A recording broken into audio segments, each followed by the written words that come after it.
Bendiciones, queridos hermanos y amigos. Estamos una vez más en el Instituto Bíblico Internacional La Gracia para continuar con un estudio más de la palabra del Señor. Sea cada uno de ustedes bienvenidos a nuestro estudio de hoy.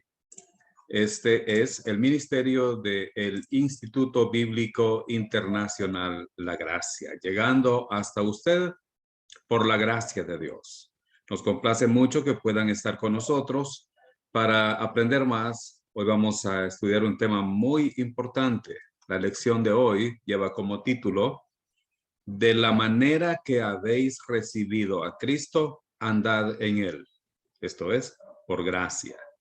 De la manera que habéis recibido a Cristo, andad en él, por gracia. Y vamos a estar estudiando Colosenses capítulo 2, versículos 6 al 7. Esa será nuestra base bíblica para este estudio. Quiero invitarle a que oremos juntos al Señor y pidamos a Él la dirección necesaria para poder estudiar su palabra.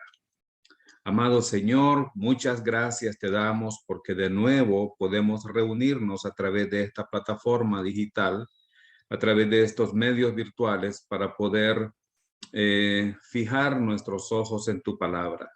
Te damos gracias, Señor, por Jesucristo nuestro Salvador, por su muerte en la cruz en favor nuestro, por su resurrección de entre los muertos. Te damos gracias por el Espíritu Santo que tú has dado a cada persona salva por tu gracia, por medio de la fe sola en Cristo solamente. Queremos pedirte que nos bendigas en este estudio, que nos dirijas para que este tiempo que vamos a dedicar para meditar en tu palabra sea de gran bendición para nosotros. Te lo pedimos en el nombre de Jesús, nuestro Salvador y nuestro Señor. Amén. ¿Cómo se relaciona la vida cristiana con la oración, con la lectura de la palabra de Dios, con la confesión de pecados, con la evangelización y otras áreas? Cuando nosotros pensamos en la salvación, tenemos que recordar, queridos hermanos, que una cosa es la justificación por medio de la fe en Cristo Jesús, que ocurre en un instante. La justificación es un evento que ocurre una vez en la vida del creyente, no ocurre muchas veces. Somos justificados de una vez y para siempre, pero luego viene un proceso llamado santificación. Este es el caminar diario del creyente. Este es el andar diario. La vida cristiana es un proceso. Son estos dos temas causan mucha confusión. Muchas personas no entienden la diferencia entre la justificación y la santificación. Entonces, cuando nosotros hacemos la pregunta, ¿cómo se vive la vida cristiana? Al preguntarle a mucha gente cómo se vive la vida cristiana, nosotros podríamos escuchar varias respuestas. Algunas de ellas podrían ser: bueno, yo creo que la vida cristiana se vive obedeciendo al Señor o viviendo en santidad. Algunos pensarían que la vida cristiana se vive en ayuno y oración, asistiendo a la iglesia, renunciando al pecado. Y aunque todo esto no es malo, ojalá todos los creyentes pudiéramos hacer esto. Hermanos, algunos piensan, es que si yo evangelizo, estoy siendo espiritual. Es que si yo estoy en ayuno y oración, entonces yo soy espiritual. Pero la vida cristiana se vive haciendo cosas. ¿Cómo se vive la vida cristiana? Hermanos, si nosotros tenemos que hacer cosas, si tenemos que hacer esto para ser espirituales, estamos hablando de una santificación por obras y no por fe. Cuando entendemos la gracia, nosotros podemos ver que hemos sido bendecidos por medio de Jesucristo. Entonces, en la medida que nosotros caminemos por fe en el Señor, el resultado será todo esto. En la medida que nosotros vivamos por medio de la fe, vamos a obedecer al Señor, vamos a vivir en santidad, vamos a renunciar al pecado, al pecado, vamos a congregarnos, vamos a orar. Bueno, en la medida que vivamos por medio de la fe. La vida cristiana se vive por fe. Dice la Escritura en Colosenses capítulo 2, versículos 6 y 7.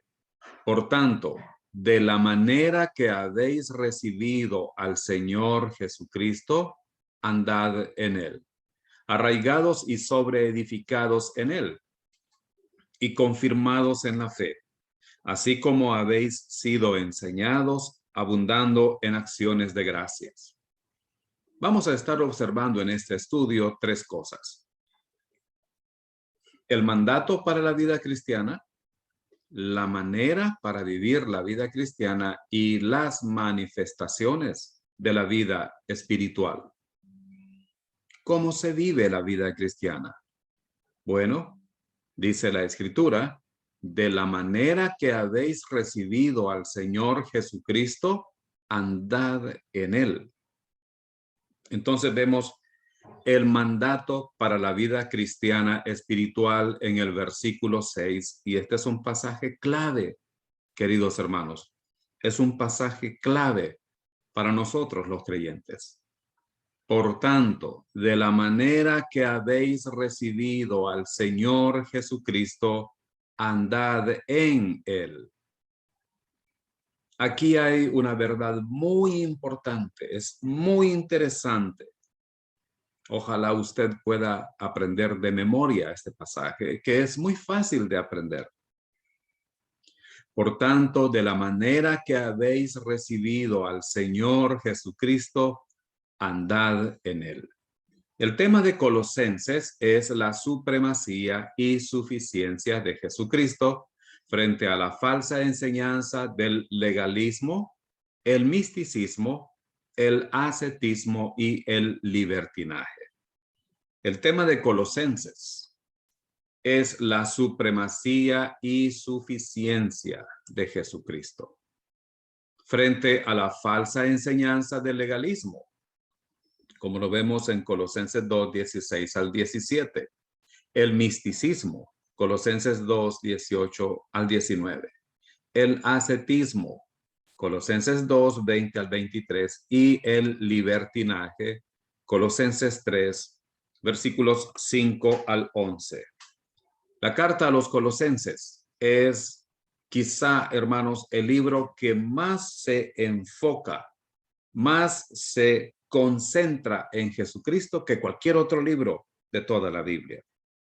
Porque es en Colosenses donde nosotros vemos la supremacía de la persona de Jesucristo y la suficiencia de su obra. Cuando pensamos en la supremacía de Jesucristo, estamos pensando en la persona de Cristo, quien está por sobre todos y por sobre todo. Y cuando hablamos de la suficiencia, hablamos de la suficiencia de la obra de Cristo, que no se necesita nada más para ser salvos y para vivir la vida cristiana que entender la suficiencia de la obra de Cristo. Supremacía quiere decir que Él está por sobre todos. Suficiencia quiere decir que no necesitamos nada más para vivir la vida cristiana, sino es por medio de la fe en Cristo Jesús. Colosenses capítulo 1, versículo 28 dice, a quien anunciamos, amonestando a todo hombre y enseñando a todo hombre en toda sabiduría, a fin de presentar perfecto en Cristo Jesús a todo hombre. Pablo es claro aquí al decir que él quería seguir predicando a Cristo. Vean ustedes, hermanos, la palabra anunciamos. ¿En qué tiempo está esta palabra? Bueno, está en el tiempo presente. Pablo hacía esto todo el tiempo. Él estaba constantemente anunciando a Cristo. Está en el tiempo continuo. Estamos anunciando. Es algo que se hace constantemente. ¿Y cómo predicaba? ¿Cómo anunciaba el apóstol Pablo a Cristo? Lo hacía de dos maneras, amonestando y enseñando. amonestando acerca de la falsa de la falsa enseñanza y enseñando el evangelio. ¿Y cuál es el propósito del apóstol Pablo al estar amonestando a todo hombre y enseñando a todo hombre en toda sabiduría? El propósito era presentar perfecto, lo cual significa maduro en Cristo Jesús a todo hombre. Queridos pastores y predicadores, ¿es esto lo que estamos haciendo nosotros? ¿Estamos anunciando a Cristo? ¿Estamos amonestando acerca de la falsa enseñanza?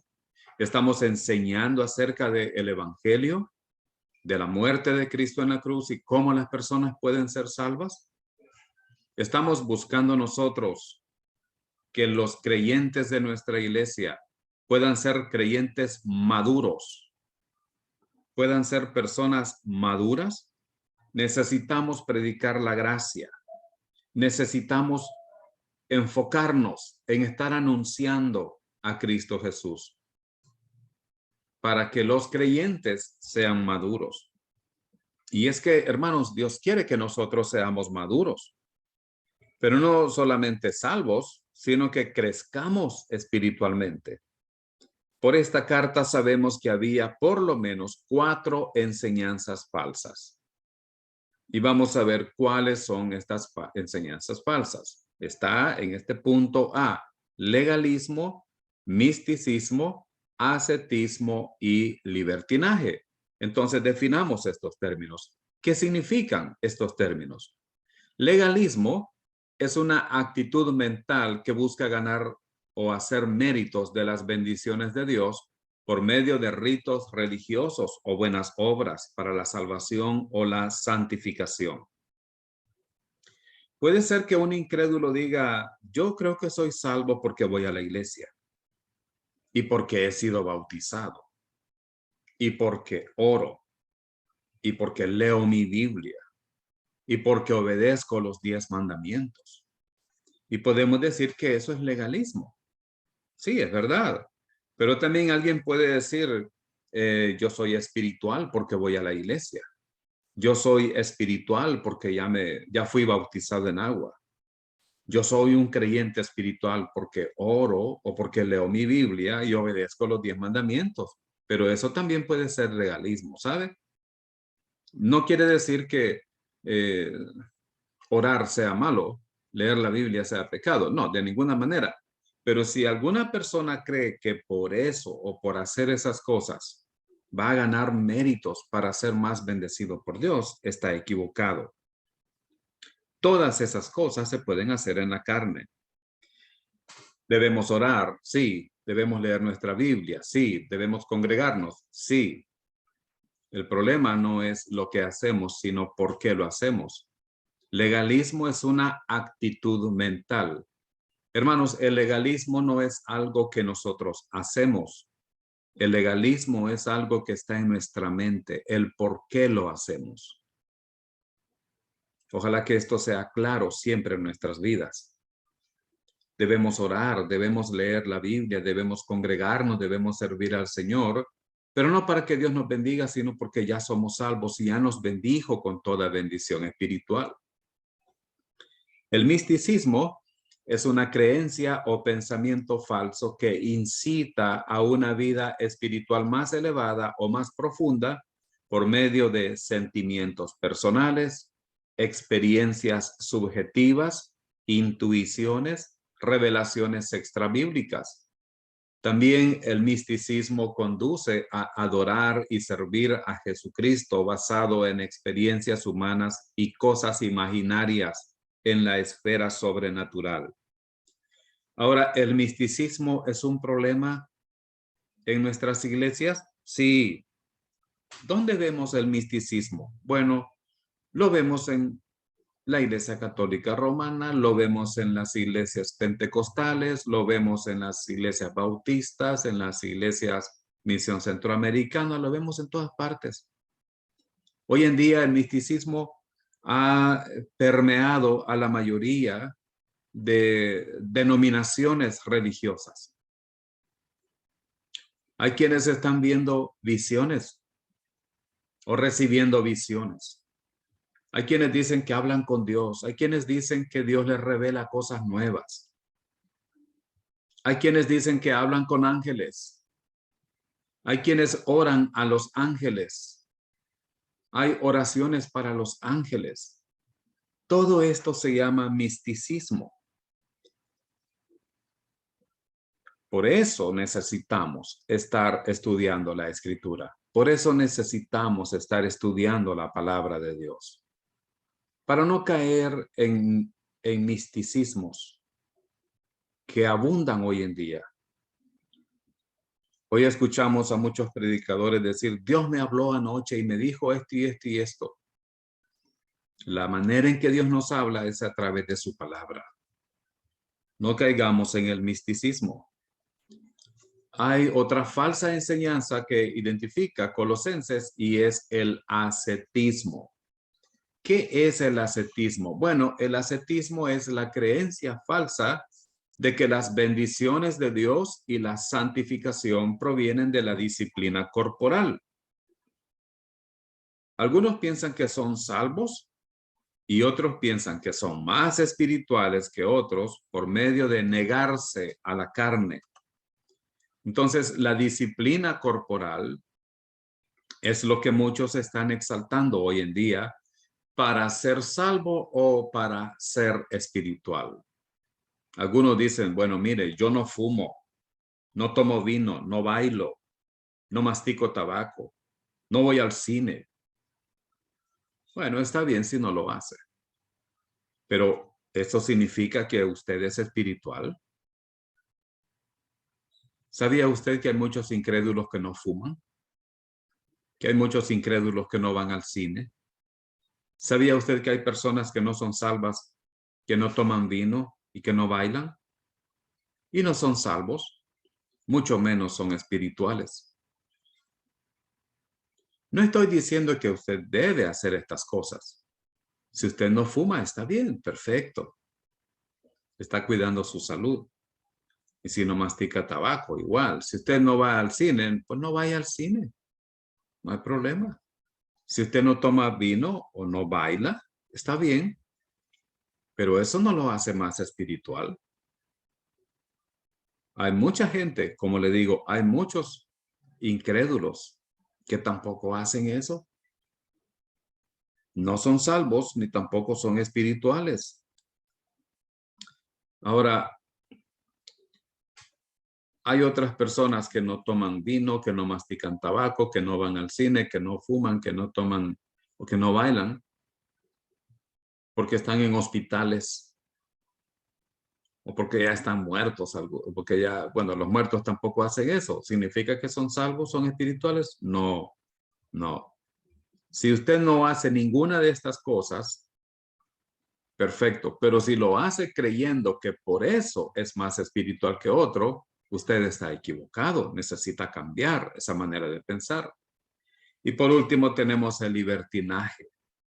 Libertinaje es como lo contrario del legalismo y del ascetismo. Es creer que la gracia de Dios da licencia para pecar.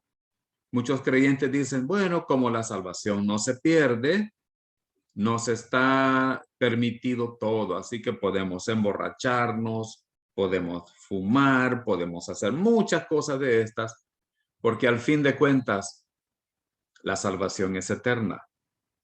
Bueno, eso se llama libertinaje. Y el libertinaje es abusar de la gracia de Dios. Por un lado tenemos el legalismo. El legalismo mata. El legalismo es un asesino de la gracia de Dios. Pero por otro lado tenemos el libertinaje. El libertinaje abusa de la gracia de Dios. No debemos vivir ni en el legalismo, ni en el misticismo. No tenemos que vivir tampoco en el libertinaje, porque el libertinaje abusa de la gracia de Dios. Ahora vamos a volver a Colosenses capítulo 2, versículo 6, y vemos que el primer mandamiento para los creyentes en esta epístola es andar en él. Esta es una verdad muy importante.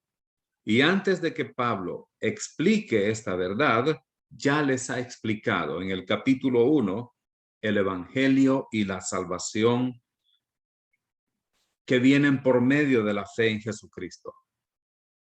Antes de hablarles de cómo vivir la vida cristiana, Pablo ha establecido las verdades fundamentales del evangelio. La obra perfecta de Cristo, lo que él hizo en la cruz, que la salvación es solamente por gracia y solamente por la fe en Cristo solamente. Una vez que Pablo ha establecido esas verdades, una vez que Pablo ha hablado claramente con ellos acerca de la seguridad eterna de la salvación, ahora va a explicar cómo tenemos que vivir la vida cristiana. Vean que esto, hermanos, es muy importante. Hasta llegar al capítulo 2, versículo 6, encontramos en esta epístola el primer mandamiento, el primer mandato para los creyentes. Primero, Pablo estableció el fundamento de nuestra salvación y ahora les va a decir cómo tenemos que vivir la vida cristiana. Por tanto, de la manera que habéis recibido al Señor Jesucristo, andad en él. Andad en él.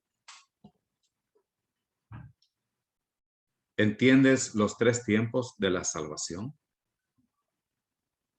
Bueno, he platicado con muchos creyentes que no pueden hacer la distinción entre la justificación, la santificación y la glorificación. Cuando hablamos de los tres tiempos de la salvación, debemos saber que en el tiempo pasado nosotros fuimos justificados. Para nosotros los creyentes, la justificación pertenece al pasado en nuestra vida. Ya fuimos justificados y no vamos a ser justificados otra vez, ni estamos siendo justificados todos los días. La justificación es un evento que ocurre una sola vez en la vida del creyente. El segundo tiempo de la salvación es el tiempo presente, es la santificación. Aquí es donde hay un proceso en cada uno de nosotros. Y luego vemos el tercer tiempo de la salvación, que es el tiempo futuro, nuestra glorificación. Ahora, aquí tenemos un diagrama un poco más completo. Salvación por la gracia. Liberación en etapas 1, 2 y 3 de la salvación. Toda liberación es por la provisión de la gracia de Dios. La etapa número 1 o el primer tiempo de la salvación es la justificación. ¿De qué fuimos salvos ahí? De la pena del pecado. En otras palabras, fuimos salvos del castigo en el infierno. La Biblia dice que la paga del pecado es muerte, pero que Cristo vino para dar vida y lo hizo a través de su muerte en la cruz. Cuando Él murió, Él pagó todos nuestros pecados, pasados, presentes y futuros, para que únicamente por medio de la fe en Cristo y su obra en la cruz, nosotros recibiéramos el regalo de la vida eterna, el regalo de la salvación. Él murió, pero resucitó al tercer día. En la etapa número 2 o segundo tiempo de la salvación, vemos la santificación. Nadie puede pasar a la santificación si primero no ha sido justificado. Primero es la justificación y luego la santificación. En la santificación fuimos salvos o estamos siendo salvos, porque es tiempo presente, estamos siendo salvos del poder del pecado. Todavía nosotros tenemos una naturaleza pecaminosa que quiere poner en primer lugar el yo, hacer lo que nosotros queremos. La naturaleza pecaminosa permanece en el creyente hasta el día de su muerte o hasta que sea arrebatado. Cualquiera de las dos cosas puede suceder. Pero por otro lado, tenemos el Espíritu Santo y tenemos también una nueva naturaleza que busca glorificar a Cristo. Y Dios nos ha dado su palabra para que nosotros aprendamos a vivir la vida cristiana. Y el tercer tiempo de la salvación, o la etapa número 3, es la glorificación. Será salvo de la presencia del pecado. Esto será en el futuro, cuando estemos en el cielo con el Señor. Entonces, si usted ya creyó en Cristo, si usted ya es salvo, usted ya pasó por la justificación, pero ahora está en el proceso de la santificación. Y un día llegaremos a la glorificación, y todo esto es por la gracia de Dios. Vamos a contestar algunas preguntas. ¿Qué significa andar? Porque Colosenses 2:6 dice, andad en él. Bueno, hermanos, es nuestra conducta y diario vivir en dependencia de Cristo. Este es el primer mandamiento que nosotros vemos en esta carta del apóstol Pablo. Tenemos que andar. Eso se refiere a nuestro caminar, a nuestro diario vivir. Por ejemplo, dice Gálatas 5:16 que debemos caminar en el Espíritu. Juan dice que debemos andar en la luz, que debemos andar en él. Son frases sinónimas. Se refiere a nuestra conducta, a nuestra manera de vivir todos los días en dependencia de Cristo. ¿Cuán a menudo debe suceder esto? En otras palabras, ¿cuán a menudo debemos andar en Cristo? Continuamente. Esto es de todos los días. Todos los días. Hermanos, antes de pensar en ir a la iglesia, en leer la Biblia, en orar, tenemos que recordar que tenemos que aprender a vivir por fe. A vivir por fe. Miren que el primer mandamiento en esta carta a los Colosenses no es ir a la iglesia. El primer mandamiento no es lee tu Biblia. El primer mandamiento en Colosenses no es da tus ofrendas. El primer mandamiento es vive. Vive por fe en Cristo. Eso es lo más importante. ¿Puedes elegir? Sí, está en la voz activa. Recordemos que andar es un verbo y los verbos se conjugan en voz activa o voz pasiva. En la voz activa, el sujeto debe tomar la decisión de ejecutar la acción. En la voz pasiva, la acción es ejecutada sobre el sujeto. Usted y yo tenemos la libertad para elegir si vamos a vivir para Cristo todos los días o si vamos a vivir para la carne, conforme a la carne. ¿Es esto realmente necesario? Sí, es necesario. ¿Y cómo lo sabemos? Porque el verbo andar está en el modo imperativo. Es absolutamente necesario. Andad es el verbo en el modo imperativo. Es una orden que Dios nos está dando. Pero recuerde que si vamos a vivir la vida cristiana, necesitamos responder por nuestra propia voluntad. Dios no va a obligarnos a vivir como Él quiere. Usted y yo debemos tomar la decisión, conscientes de que esa es la voluntad de Dios. Eso es lo que Dios quiere que hagamos. Ahora, ¿qué es lo significativo de este mandamiento? Bueno, como ya lo dije varias veces, que este es el primer mandamiento en esta epístola. El primer mandamiento no es ve a la iglesia. El primer mandamiento no es levántate en la madrugada a orar. No, el primer mandamiento es vive en Cristo. Antes de que nosotros hagamos algo, primero nuestra mente debe haber cambiado. Debemos haber cambiado nuestra manera de pensar. Este es el primer mandamiento en esta carta. Ahora, ¿qué implica en él? Bueno, hermanos, ¿qué implica en él? Con Jesucristo como el objeto de nuestra fe en vista de nuestra posición en él.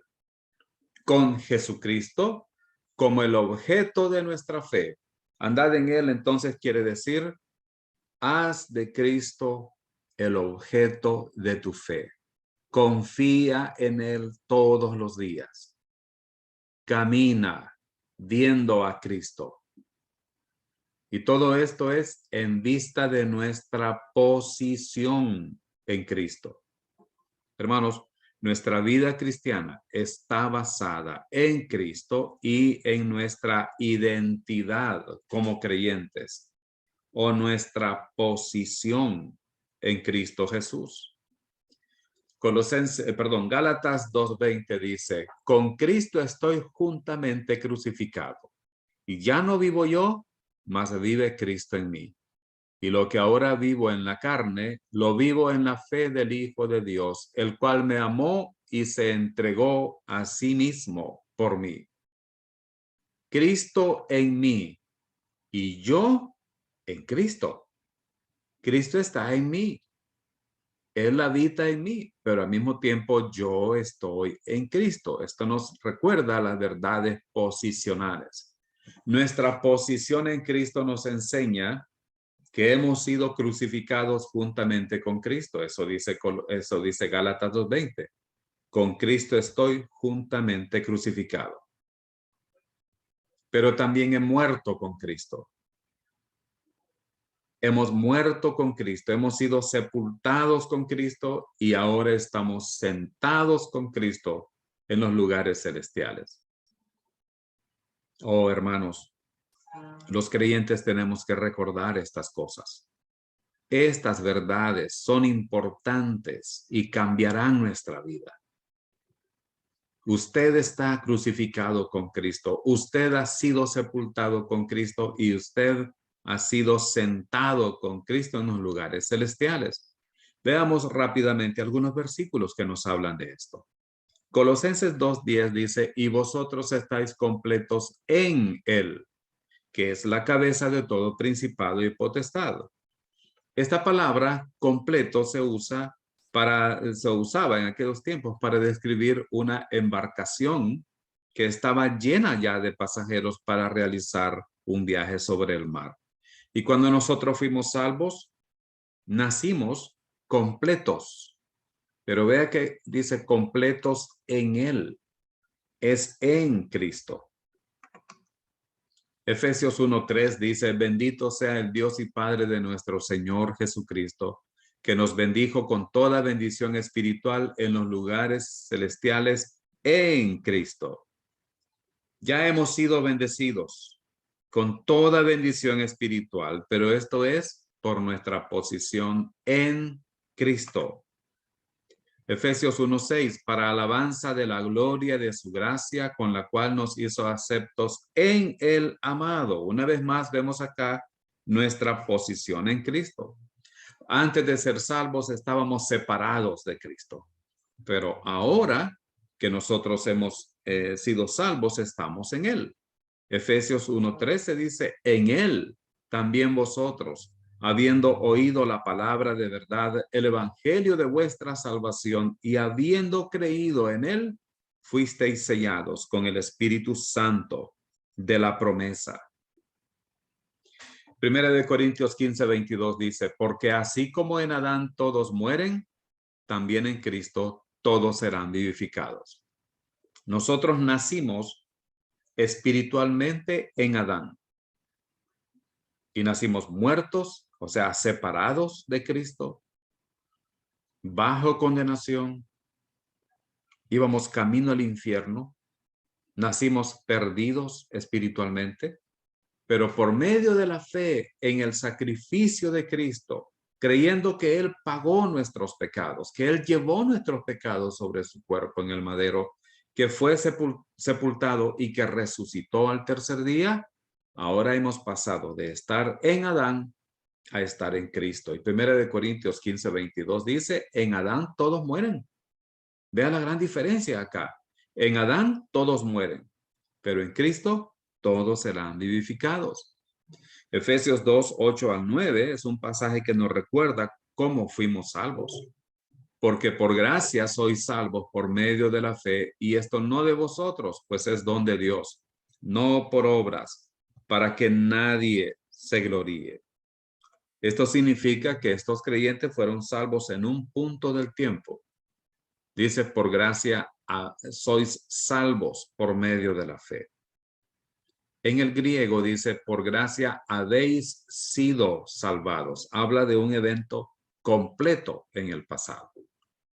Efesios 4:1 dice, yo pues preso en el Señor os ruego que andéis como es digno de la vocación con que fuisteis llamados.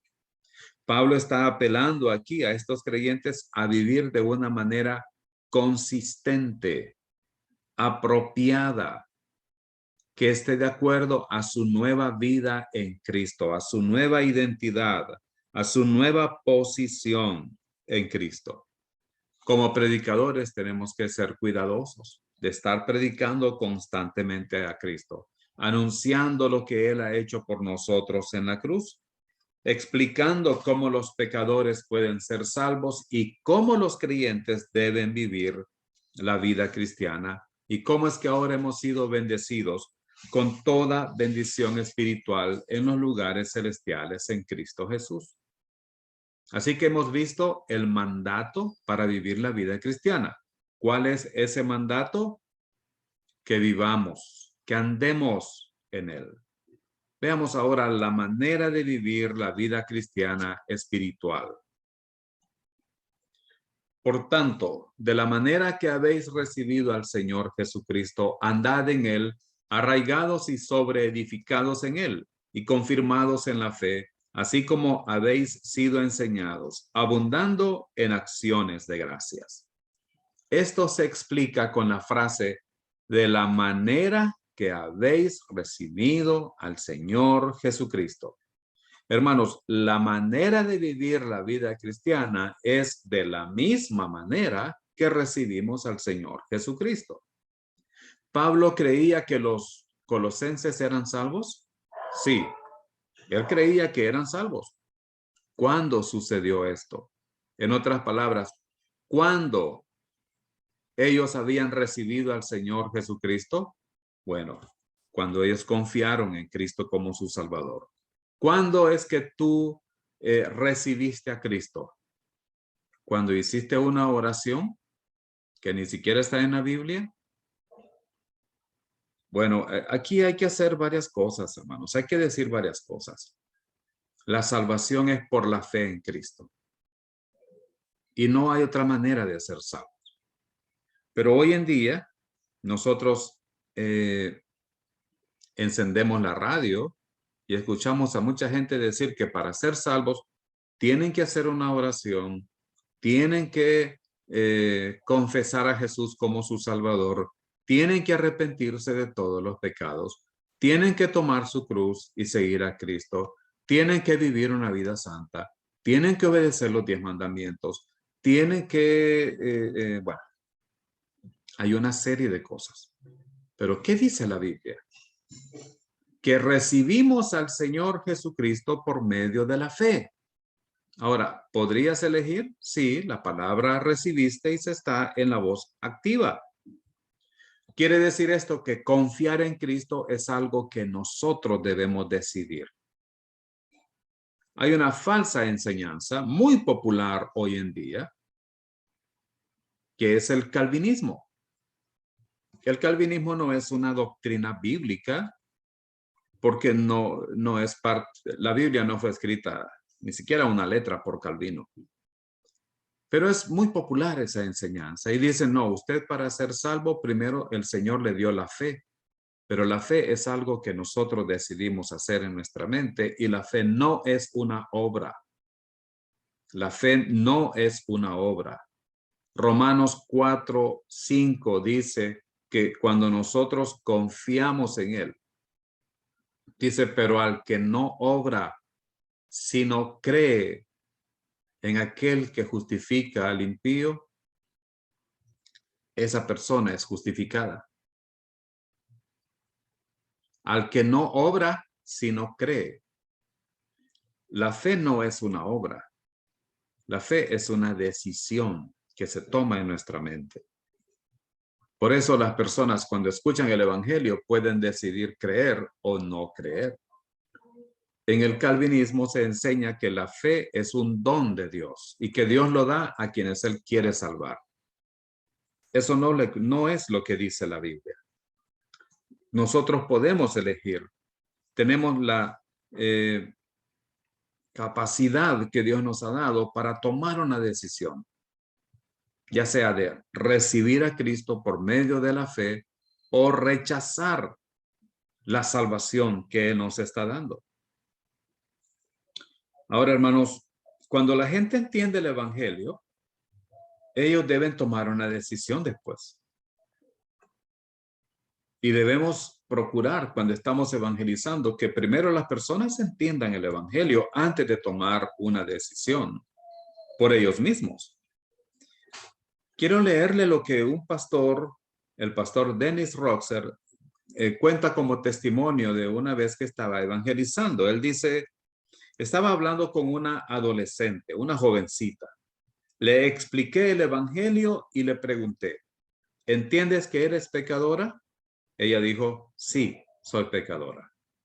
El pastor dijo, ¿entiendes que Jesucristo murió por tus pecados y resucitó de entre los muertos? Ella dijo, sí, lo entiendo. El pastor Roxer dijo, ¿entiendes que no puedes salvarte por medio de tus buenas obras? Ella dijo, sí, sí lo entiendo. El pastor dijo, entonces, ¿cuál es tu problema? La jovencita dijo, es que no quiero cambiar mi estilo de vida. Me gusta ir a los bailes, me gusta disfrutar con mis amigos. No quiero cambiar mi estilo de vida. Ahora, hermanos, aquí viene una pregunta. Si a usted alguien le dijera eso, es que yo no quiero cambiar mi estilo de vida, ¿qué le dijera a usted? Oh, bueno, entonces no puede ser salvo. Quizás usted le diría, bueno, no puedes ser salvo porque no quieres cambiar tu estilo de vida. Hermanos, el pastor Dennis dijo a esta muchacha, no necesitas cambiar tu estilo de vida. Porque la salvación no es un asunto de cambiar nuestra manera de vivir, sino un asunto de cambiar nuestro destino eterno. Y la única cosa que necesitas sacrificar para ir al cielo es el infierno.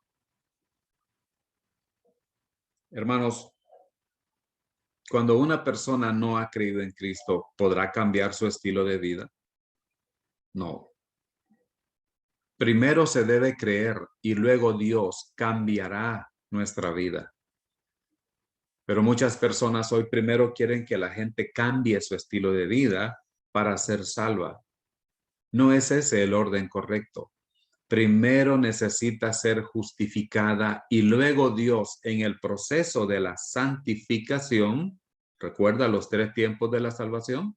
En ese proceso Dios hará los cambios necesarios. Es más, yo le pregunto a usted que ya es creyente, ¿usted ya cambió su estilo de vida? ¿Usted ya no peca? Quizás me dirá, bueno, ya no peco como antes, pero siempre peca. Y para Dios todo pecado es una ofensa. Probablemente usted ya no hace las cosas horrendas que hacía antes, pero siempre peca, ¿no es cierto? Queridos hermanos, la salvación está ofrecida a todo el mundo, pero solo aquellos que eligen creer en Cristo pueden llegar a ser salvos. ¿Era una salvación, así lo espero o lo sé? Lo sé. Dice, habéis recibido. Esto está en el modo indicativo. Cuando vemos la palabra recibisteis, en este versículo observamos que está en el modo indicativo. Quiere decir, ellos eran salvos. No se trata de, bueno, a lo mejor yo creo, espero un día ser salvo. Si usted ya puso su fe en Jesucristo, usted ya es salvo por los siglos de los siglos. No se trata de, como decía un comediante mexicano hace muchos años, no lo sé, puede ser, a lo mejor, quién sabe. No, no se trata de eso. La salvación es eterna y segura. Para todos aquellos que hemos puesto nuestra fe sola en Cristo solamente. ¿A quién habían recibido estos creyentes? Al Señor Jesucristo. Esto nos habla, hermanos, de la persona correcta en quien debemos creer. No se trata de creer en María. No se trata de recibir a alguna otra persona. De la manera que habéis recibido al Señor Jesucristo. El Señor, esa palabra Señor nos habla de su deidad. Nos habla de que Él es Dios. Cristo murió por nuestros pecados, resucitó al tercer día.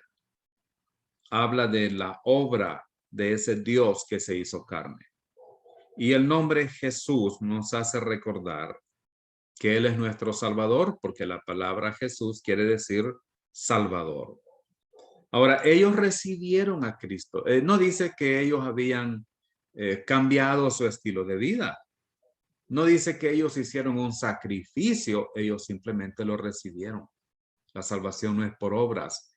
Y poner la fe en Cristo Jesús no es una obra.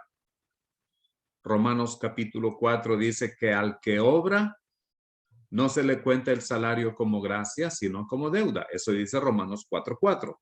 Al que obra no se le cuenta el salario como gracia, sino como deuda. Pero al que no obra, sino cree en aquel que justifica al impío, su fe le es contada por justicia. Estos creyentes habían recibido al Señor solo por la gracia de Dios mediante la fe en Cristo solamente.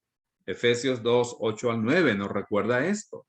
Porque por gracia sois salvos por medio de la fe, y esto no de vosotros, pues es don de Dios, no por obras, para que nadie se gloríe. ¿Qué significa gracia? Es la bondad de Dios inmerecida que nos da bendiciones como un don. Al pensar en la gracia, hermanos, debemos reconocer que Dios nos ha dado bendiciones para vivir la vida cristiana. Él nos ha dado todo lo que nosotros necesitamos para vivir la vida cristiana. Nos ha dado todos los recursos. Y vamos a pensar, vamos a ver rápidamente cuáles son esos recursos para vivir la vida cristiana.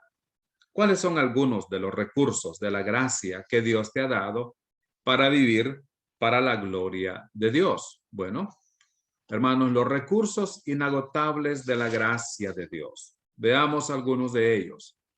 Número 1, Dios te ofrece un constante andar de comunión con Jesucristo durante cada momento de tu vida en la tierra.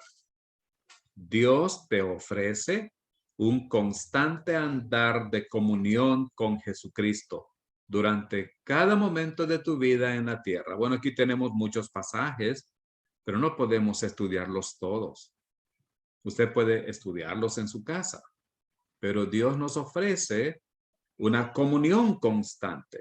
Él quiere que andemos en comunión con Él. Juan 15:5 dice, yo soy la vid, vosotros los pámpanos. El que permanece en mí y yo en él, este lleva mucho fruto, porque separados de mí nada podéis hacer. ¿Cuál es otro recurso de la gracia que Dios nos ofrece para vivir la vida cristiana? La palabra de Dios. La palabra de Dios te ofrece un diario seguro descanso sobrenatural en cada área de tu existencia humana. Él nos ha dado su palabra, la Biblia, las sagradas escrituras, para que podamos descansar en sus promesas, para que podamos descansar en Él, conociéndolo a través del estudio de la palabra. El Salmo 119, versículo 9 dice, ¿con qué limpiará el joven su camino? Y no dice haciendo esto, haciendo aquello, sino con guardar tu palabra, obedeciendo la palabra de Dios. Los recursos inagotables de la gracia. Número 3. Estás completo para siempre en Cristo Jesús y bendecido con toda bendición espiritual, incluyendo los dones espirituales. Dios nos ha dado también toda bendición espiritual. Él nos ha bendecido no con algunas bendiciones, sino con toda bendición espiritual. Y eso incluye los dones espirituales. Todo aquello que Dios nos ha dado como habilidades divinas para poder servirle a Él y servir al cuerpo de Cristo. Efesios 1:3 dice, bendito sea el Dios y Padre de nuestro Señor Jesucristo, que nos bendijo con toda bendición espiritual en los lugares celestiales en Cristo.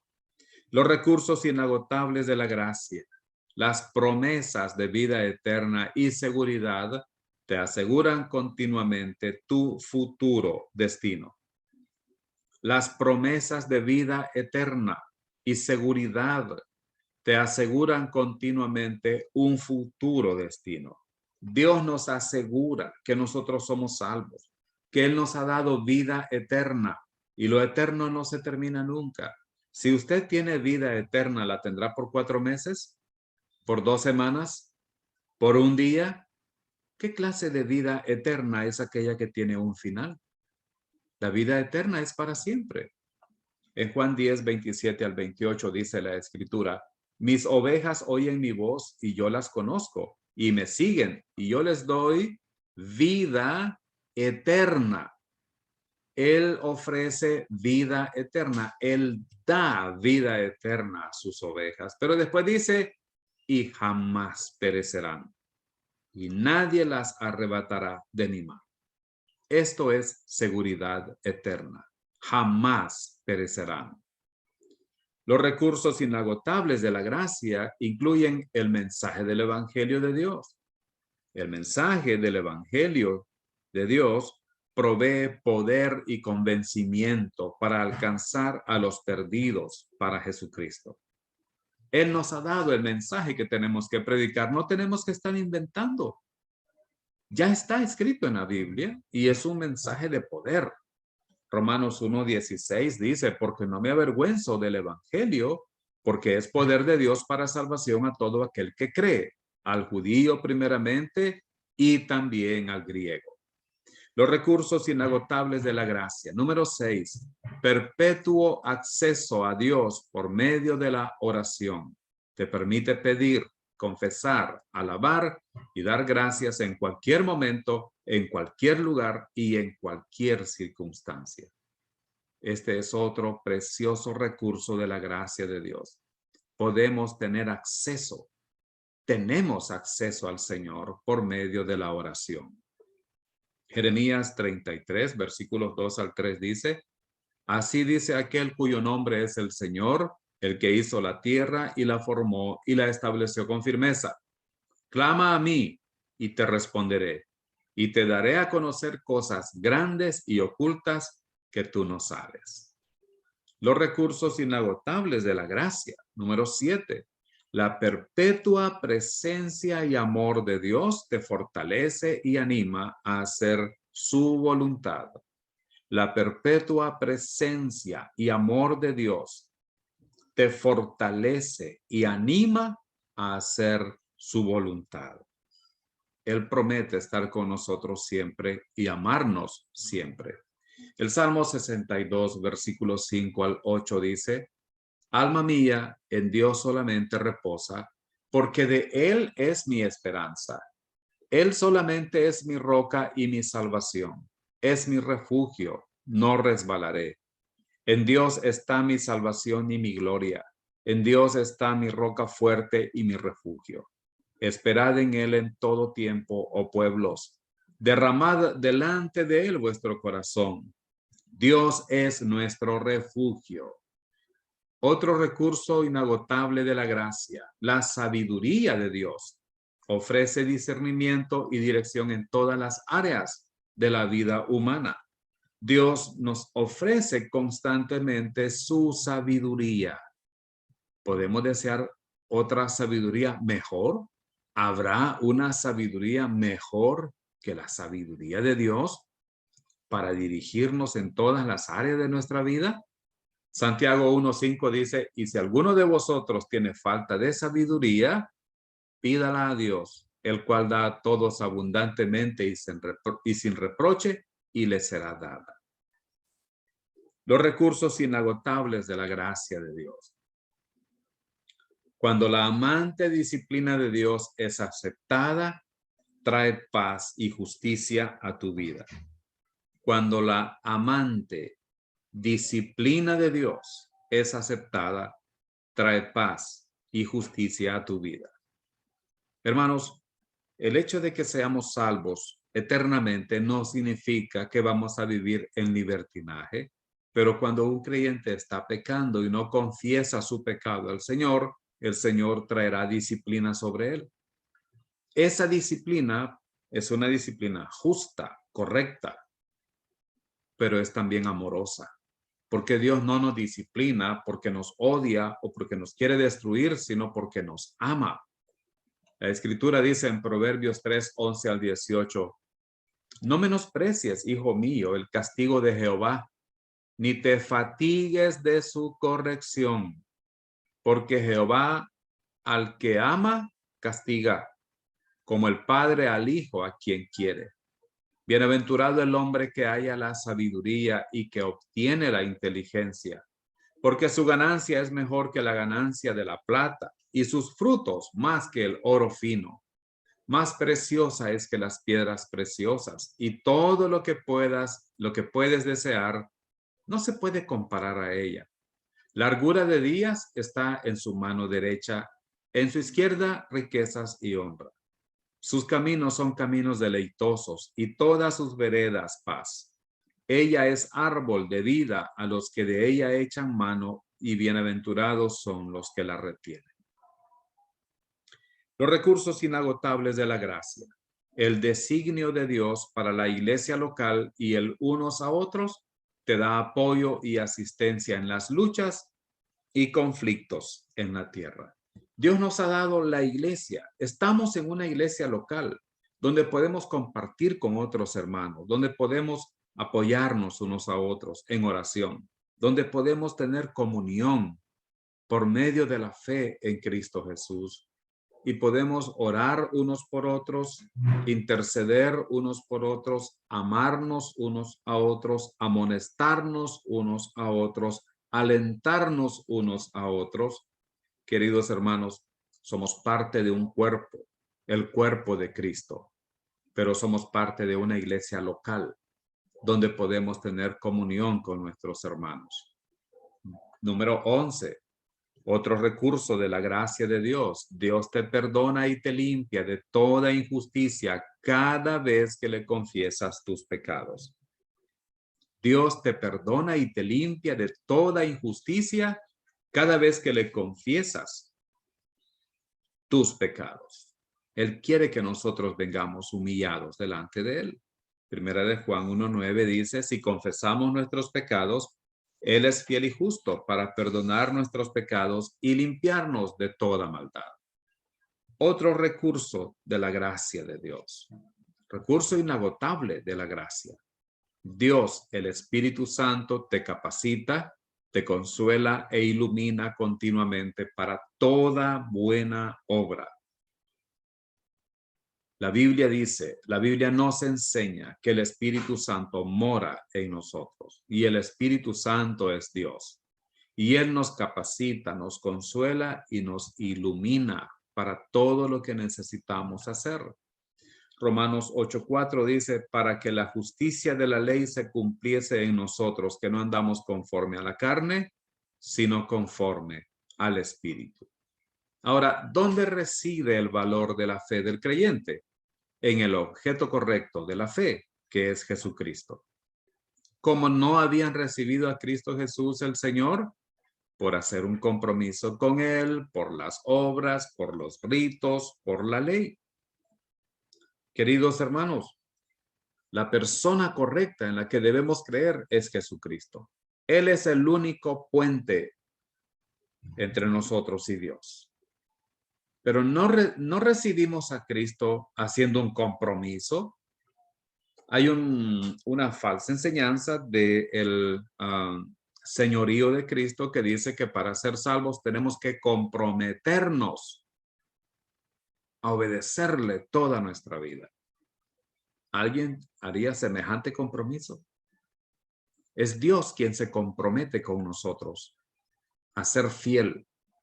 Nosotros no podemos ser fieles a Dios. Cuando el carcelero de Filipos, preguntó, ¿qué debo hacer para ser salvo? La respuesta de Pablo y Silas no fue, haz un compromiso con el Señor, sino cree en el Señor Jesucristo y serás salvo. No es por medio de las obras que recibimos a Cristo, no es por los ritos, no es por la ley. Ahora, en la vida cristiana tenemos un conflicto espiritual. Nosotros tenemos un cuerpo. Ahora mismo, ustedes pueden ver mi cuerpo. Todos tenemos un cuerpo, es algo físico. Pero también tenemos el alma. El alma, queridos hermanos, es donde está la mente, las emociones y la voluntad. Ahí residen la mente, las emociones y la voluntad. Y también tenemos un espíritu humano. Este espíritu humano es el que nos da conocimiento acerca de Dios, pero no nos permite tener una relación con Él. También tenemos una naturaleza pecaminosa, como acá. La naturaleza pecaminosa, que siempre pone el yo primero o las obras de la carne. Ahora bien, este cuerpo, el alma y el espíritu humano y la naturaleza pecaminosa, hermanos, todo esto es importante entenderlo. Nuestro cuerpo es físico, pero el alma es algo abstracto, no es físico. Y en el alma tenemos nuestra mente, nuestras emociones y nuestra voluntad. Y Satanás y el mundo controlan el alma. El espíritu humano nos da conocimiento de Dios, pero también tenemos la naturaleza pecaminosa que nos impulsa a pecar. Romanos 6, 1 al 2 dice, ¿qué pues diremos? ¿Perseveraremos en el pecado para que la gracia abunde? En ninguna manera, porque los que hemos muerto al pecado, ¿cómo viviremos aún en él? Vea que Pablo dice acá, los que hemos muerto al pecado, está hablando de nuestra posición espiritual. Ya no tenemos que vivir en el pecado. Eso es nuestra condición o nuestra vida práctica. ¿Cuándo fue que ellos murieron? ¿Cómo fue? ¿Cómo fue que ellos murieron al pecado? Romanos 6, continuando la lectura, versículos 3 al 5 dice, ¿o no sabéis que todos los que hemos sido bautizados en Cristo Jesús hemos sido bautizados en su muerte? Porque somos sepultados juntamente con él para muerte por el bautismo, a fin de que como Cristo resucitó de los muertos por la gloria del Padre, así también nosotros andemos en vida nueva. Porque si fuimos plantados juntamente con él en la semejanza de su muerte, así también lo seremos en la de su resurrección. Pablo está diciendo que estos creyentes habían muerto a la naturaleza pecaminosa, habían muerto al pecado al haber sido bautizados en Cristo Jesús. La palabra bautizados aquí, hermanos, se refiere a haber sido colocados en el cuerpo de Cristo. No está hablando del bautismo en agua, no dice bautizados en agua, sino bautizados en Cristo Jesús. La palabra bautizados quiere decir colocados, puestos dentro de y también identificados. Y hemos sido colocados en el cuerpo de Cristo. Hemos sido identificados con Cristo en su muerte, sepultura y resurrección. Estas son verdades que tenemos que recordar para vivir la vida espiritual como Dios quiere. Ahora, el cuerpo del creyente ya no está dominado por la naturaleza pecaminosa, porque ahora el Señor nos ha hecho libres de eso a través de nuestra muerte. Pero no es una muerte física, sino la muerte posicional. Hemos muerto al pecado. Ya no tiene dominio la naturaleza pecaminosa sobre nosotros. ¿Por qué pecamos entonces los creyentes? Porque nosotros le cedemos el dominio a la naturaleza pecaminosa, pero ahora el Señor ya nos dio el Espíritu Santo, que tiene el poder para romper el dominio de la naturaleza pecaminosa sobre nosotros. Romanos 6:6 dice, sabiendo esto, que nuestro viejo hombre fue crucificado juntamente con él para que el cuerpo del pecado sea destruido, a fin de que no sirvamos más al pecado.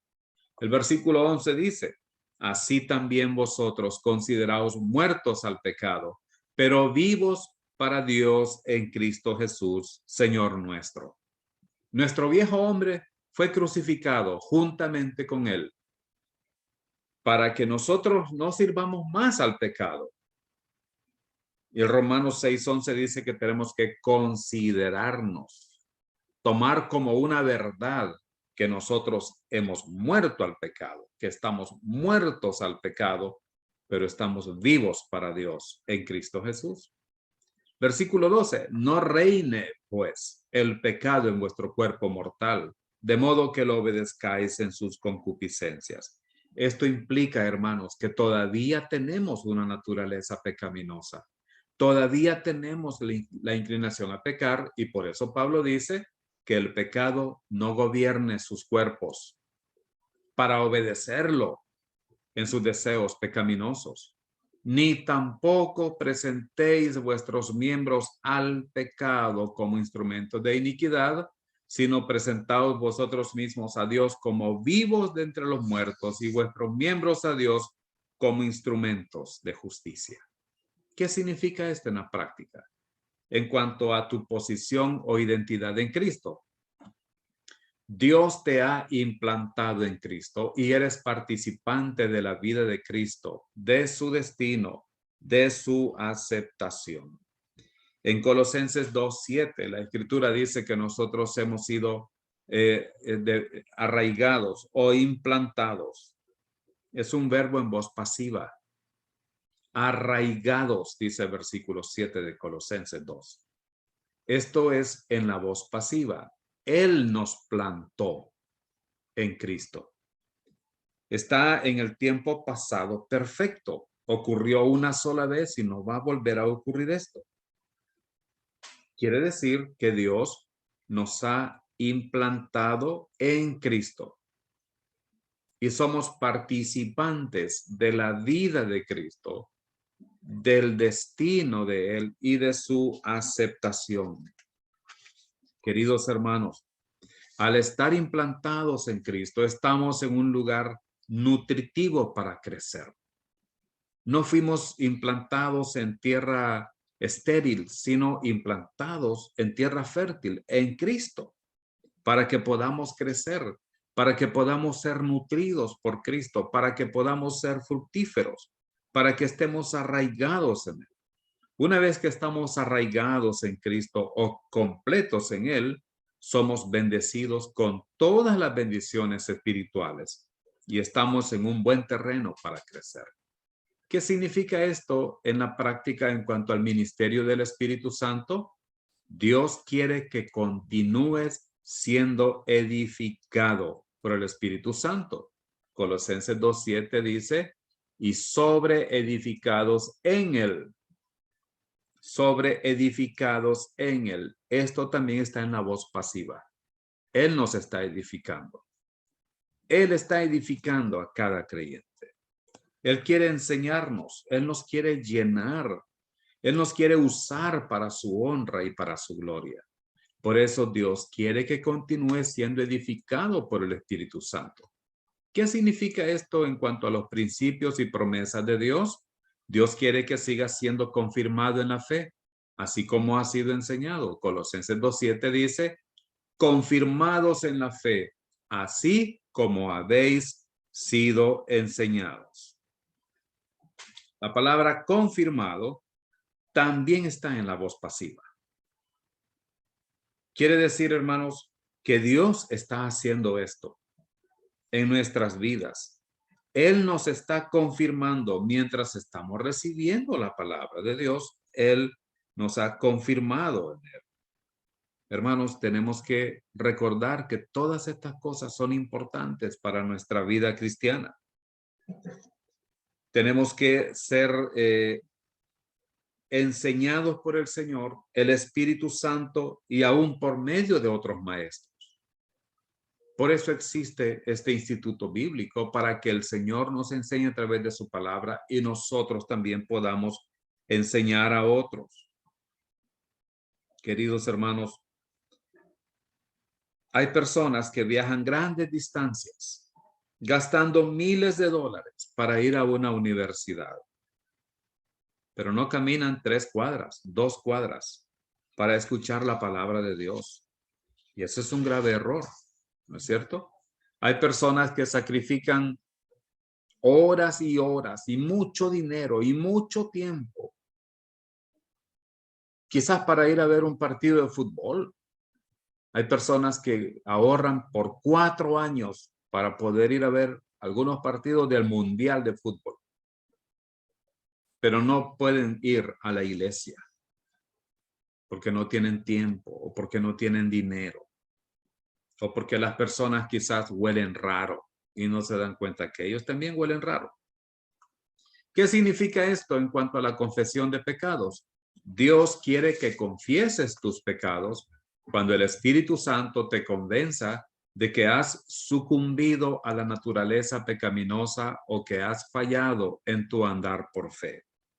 Dios quiere que confieses tus pecados cuando el Espíritu Santo te convenza de que has sucumbido a la naturaleza pecaminosa o que has fallado en tu andar por fe. Primera de Juan 1:9 dice, si confesamos nuestros pecados, Él es fiel y justo para perdonar nuestros pecados y limpiarnos de toda maldad. Ahora, Primera de Juan 1:9 se relaciona con la justificación o con la santificación. Este pasaje tiene que ver con un requisito para ser salvo o con un requisito en cuanto a nuestra vida cristiana después de ser salvos. Obviamente se relaciona con la santificación, no con la justificación. Cuando confiamos en Cristo Jesús, entramos a la familia de Dios y ahora tenemos el privilegio de tener comunión con Dios.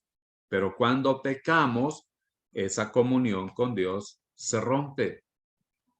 ¿Qué debemos hacer entonces para volver a la comunión con Dios? Confesar nuestros pecados. Confesar nuestro pecado. Hermanos, todos los creyentes pecamos y tenemos que aprender a ser humildes y reconocer cuando hemos fallado y decir, Señor, he fallado, te lo confieso. Confieso que soy pecador. ¿Y qué hace Dios cuando nosotros hacemos esto de confesar nuestro pecado? Él nos perdona. Perdona nuestros pecados y nos limpia de toda maldad. ¿Qué significa esto en cuanto a la obediencia a la palabra de Dios?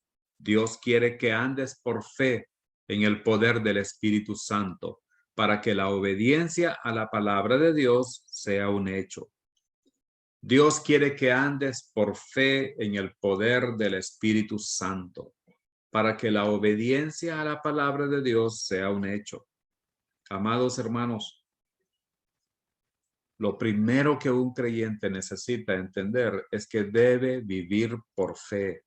La vida cristiana se vive por fe. No vivimos por obras. De la misma manera que no fuimos salvos por obras, no nos mantenemos salvos por obras.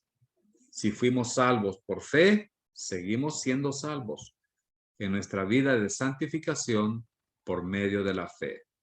¿Qué significa esto en cuanto a la oración? Si permaneces en Cristo y su palabra permanece en ti, puedes orar eficazmente teniendo en mente la voluntad y la gloria de Dios. Si permaneces en Cristo y su palabra permanece en ti, puedes orar eficazmente teniendo en mente la voluntad y la gloria de Dios. Si permanecemos en Cristo por medio de la fe, hermanos, y su palabra permanece en nosotros, podemos orar con eficacia. Pero no oramos para ser espirituales. Oramos porque somos espirituales, no para hacerlo y para mostrar nuestra dependencia en el Señor. ¿Qué significa esto en cuanto al testimonio? No das testimonio a los perdidos para ser espiritual, sino porque estás lleno del Espíritu Santo. ¿Y qué significa esto en cuanto a la gratitud? Al andar por fe y crecer espiritualmente, Dios quiere que abundes en acciones de gracias. Hermanos, la gratitud al Señor nos motiva a servirle. Le servimos por gratitud, no para ser espirituales. Testificamos porque tenemos la llenura del Espíritu Santo, no para ser llenos del Espíritu. Cuando aprendemos a caminar por la fe, crecemos espiritualmente y el resultado es una gratitud que abunda en nuestra vida. Porque cuanto más crecemos, más vamos a ver cuán grande es nuestro Señor y cuán inmerecedores somos de su gracia. Queridos hermanos, que este estudio nos haya servido para aprender cómo tenemos que vivir la vida cristiana, para que todos juntos podamos crecer y podamos aprender a vivir la vida cristiana como Dios quiere que lo hagamos. Oremos. Padre nuestro, muchas gracias por tu palabra. Ayúdanos, Señor, a vivir la vida cristiana como tú quieres que lo hagamos, a vivir por fe en Cristo Jesús. Señor, así como te recibimos por medio de la fe, que aprendamos a vivir por medio de la fe cada día de nuestra vida. Te damos gracias en el nombre de Jesús. Amén. Muchas gracias por haber estado con nosotros. Soy el pastor Nelson Hernández, director del Ministerio Instituto Bíblico Internacional La Gracia en Nicaragua. Que Dios bendiga a cada uno de nosotros.